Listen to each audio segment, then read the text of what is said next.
Anantapuram urban నియోజకవర్గం నుంచి SUCI communist socialist unity centre of India communist party అభ్యర్థిగా రాఘవేంద్ర పోటీ చేశారు. ఈ సందర్భంగా ఆయన నామినేషన్లను దాఖలు చేశారు. అనంతరం ఆయన ప్రజలను ఉద్దేశించి మాట్లాడారు. స్వాతంత్రం అనంతరము 76 సంవత్సరాలుగా ఎన్నో పార్టీలు ఈరోజు అధికారం అనేది మారడం జరిగింది. ఎంతోమంది అధికారంలోకి వచ్చారు. అయితే ఇన్ని సంవత్సరాలుగా పరిపాలించిన పార్టీలు ఏవి కూడా ప్రజా సమస్యలు పరిష్కరించలేదు. ఈరోజు సాధారణ ప్రజల యొక్క పరిస్థితి మనం బాగా పరిశీలించినట్లయితే వాళ్ళు జీవించడమే చాలా దుర్భరంగా తయారైపోతున్నది. ముఖ్యంగా ధరలు విపరీతంగా పెరగడం ఫలితంగా సామాన్య మధ్యతరగతి ప్రజలందరూ కూడా దిక్కుతోచిన స్థితిలో ఈరోజు వాళ్ళ జీవితాలను కొనసాగిస్తున్నారు. మరోపక్క యువతకు ఉపాధి అవకాశాలు లేకపోవడం ఫలితంగా దేశవ్యాప్తంగా కోట్లాది మంది యువతంతా కూడా ఈరోజు నిరుద్యోగ సమస్యతో బాధపడుతున్నారు. చాలా మంది ఆత్మహత్యలు కూడా చేసుకుంటున్నారు. మరోపక్క కేంద్ర రాష్ట్ర ప్రభుత్వాలు రెండు కూడా ప్రభుత్వ ధనంతో నిర్మించినటువంటి పబ్లిక్ రంగ సెక్టార్ ఏదైతే ఉందో ఆ సెక్టార్ అంతా కూడా కారు చౌకగా కొద్దిమంది ధనవంతులకు పెట్టుబడిదారులకు ఈరోజు కారు చౌకగా ప్రభుత్వాలు అమ్మేస్తున్నాయి. మరోపక్క పరిశ్రమలు ఈరోజు ఓపెన్ చేయడం లేదు.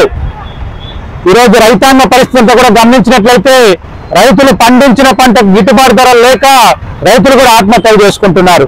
మరోపక్క మహిళల పైన నేరాలు, అత్యాచారాలు ఇవన్నీ కూడా పెరిగిపోతున్నాయి. ఈ విధంగా ప్రజల యొక్క మౌలిక సమస్యలు రోజు రోజుకి పెరుగుతున్నాయి. అంటే ధరల పెరుగుదల కానీ, నిరుద్యోగం కానీ, ఆకలి చావులు కానీ, రైతుల ఆత్మహత్యలు కానీ, విద్యా వైద్య రంగాల ప్రైవేటీకరణ కానీ, నిరుద్యోగ సమస్య కానీ ఇవన్నీ కూడా పెరుగుతూ ఉన్నాయి.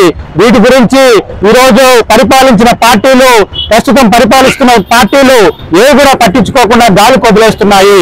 ఎన్నికల సందర్భంగా మేము ప్రజలకు అవి చేస్తాం ఇవి చేస్తామని కలుబొల్ల హామీలతోటి ఈరోజు అధికారంలోకి వస్తున్నారు. అయితే అధికారంలోకి వచ్చిన తర్వాత వీళ్ళు ఎవరి కోసం పాటుపడుతున్నారు, ఎవరి ప్రయోజనాల కోసం ఈ పార్టీలు పాటుపడుతున్నాయంటే అంబానీ, ఆదానీలు వాళ్ళ లాభాలు సంపాదించడం కోసమే ఈరోజు అహర్నిశలు కృషి చేస్తూ ఈరోజు కేంద్ర బీజేపీ ప్రభుత్వం కానీ, రాష్ట్రంలో ఉన్న వైసీపీ ప్రభుత్వం కానీ ధనవంతుల ప్రయోజనాల కోసమే వీళ్ళు పాటుపడుతున్నారు. కానీ సామాన్య ప్రజల యొక్క సమస్యలను ఈరోజు పరిష్కరించడానికి ఏమాత్రం కూడా కృషి చేయడం లేదు. ఈరోజు ప్రభుత్వాలు ఈ విధమైనటువంటి మోసపూరిత వైఖరితోటి కొనసాగిస్తున్నాయి. మన రాష్ట్రంలో తీసుకున్నట్లయితే జగన్ ప్రభుత్వం ఈ 5 ఏళ్ల కాలంలో అనేక ప్రజా వ్యతిరేక విధానాలను కూడా తీసుకొచ్చారు కూడా. ఈరోజు జాబ్ క్యాలెండర్ ద్వారా ప్రతి సంవత్సరము ఖాళీగా ఉన్నటువంటి 2,30,000 ఉద్యోగాలను భర్తీ చేస్తామని జగన్ ప్రభుత్వం చెప్పింది. అయితే 5 ఏళ్ళు గడిచినప్పటికీ కూడా ఈరోజు ఉద్యోగాలు భర్తీ చేయలేదు. అదేవిధంగా జాబ్ క్యాలెండర్ కూడా రిలీజ్ చేయలేదు. మరోపక్క ఈరోజు అనంతపురం జిల్లా వెనుకబడిన ప్రాంతము. ఈ జిల్లాలో పరిశ్రమలు ఏర్పాటు చేసి ఉపాధి అవకాశాలు కానీ, ఉద్యోగ అవకాశాలు కానీ కల్పించాలా. ఎక్కడ కూడా మన జిల్లాలో పరిశ్రమలు ఏర్పాటు చేయలేదు. రాష్ట్రంలో కూడా ఈరోజు ప్రభుత్వం పరిశ్రమలు ఏర్పాటు చేయలేదు. ఏదో నవరత్నాల ద్వారా కొద్ది మేరకు డైరెక్ట్ గా క్యాష్ కొద్దిమంది లబ్ధిదారులకు అందించినప్పటికీ కూడా ఆ డైరెక్ట్ గా క్యాష్ అందించినంత మాత్రాన ప్రజా సమస్యలు పరిష్కారం కావు. ఈ రోజు ప్రజలకు కావాల్సిన ఉద్యోగాలు కావాలా, రైతులకు గిట్టుబాటు ధరలు కావాలా, చదువుకునే పిల్లలకు చదువు కావాలా, ఈరోజు వైద్యం అందించాలా.